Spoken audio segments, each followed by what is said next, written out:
Here in New Zealand, more than 400 MFAT staff were mobilised, working 3 shifts to provide a 24/7 emergency response service focused on helping New Zealanders spread across 150 countries.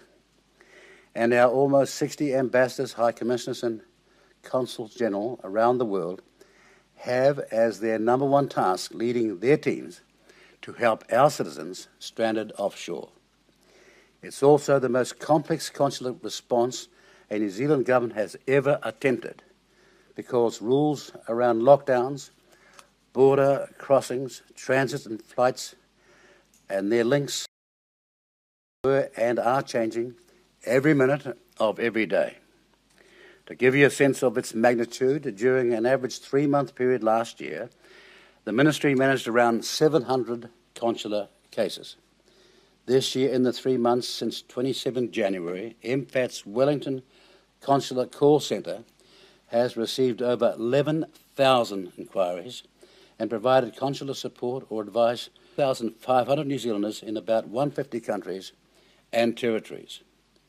And on behalf of the Coalition Government and as responsible Minister, we extend our sincere thanks to Secretary of Foreign Affairs and Trade, Chris Seed, and his team of dedicated diplomats, consular officials and other professionals working on behalf of their country. We're seriously proud of your performance. We acknowledge criticisms of the government's efforts from individual citizens caught in difficult circumstances and situations offshore and by the media on their behalf. That's natural, but sometimes the anecdotal can shade the larger response effort.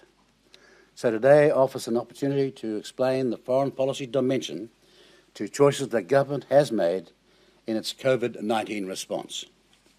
One criticism is that we should have closed our border sooner, that we did little, too late. Another criticism was that the government's response has been too myopic and captured by advice from the Ministry of Health. Both critiques could not be further from the truth. We went hard and we went early. International comparisons show that New Zealand was extremely unusual in closing its borders to foreigners and in implementing a lockdown before we lost a single person to COVID-19. Very few countries can claim that, or did that. More generally, we were faster than countries we generally are compared with, or we compare ourselves to.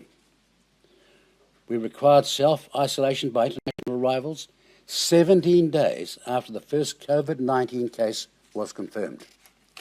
We closed our borders to foreign nationals 20 days after the first confirmed case, and we imposed a lockdown within 26 days after our first case. These decisions were neither straightforward nor without debate. Indeed, the Ministry of Health recommended a total shutdown of our border, including to returning New Zealanders.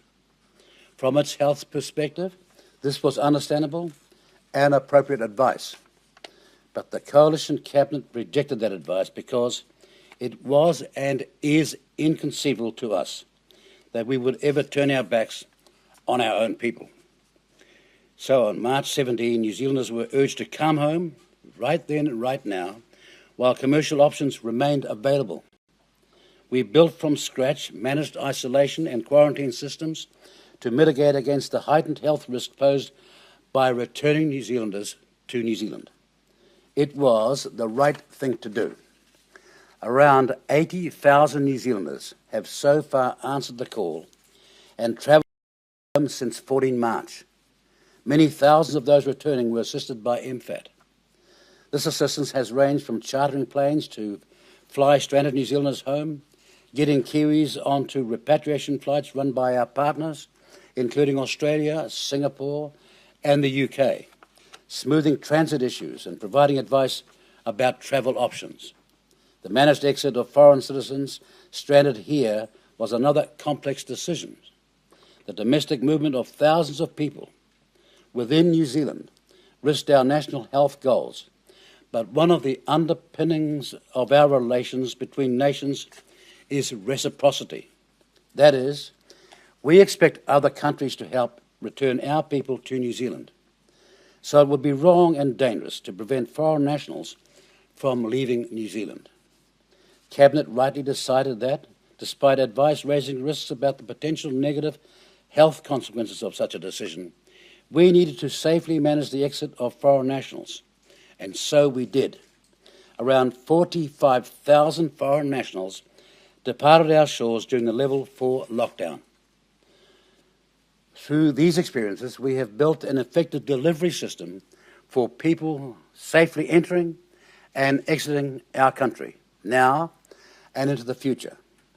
Notwithstanding the ongoing massive consular effort, MFAT was also tasked 3 weeks ago with considering our post-COVID foreign policy priorities and how we could use our foreign policies to support the domestic recovery back home here and trade recovery that we are starting to get underway.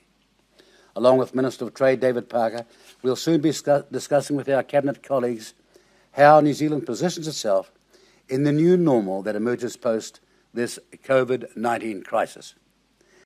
How we adapt internationally, how quickly, and how effectively is crucial in promoting the peace and prosperity of New Zealand and its regions as it recovers from massive disruption of COVID-19.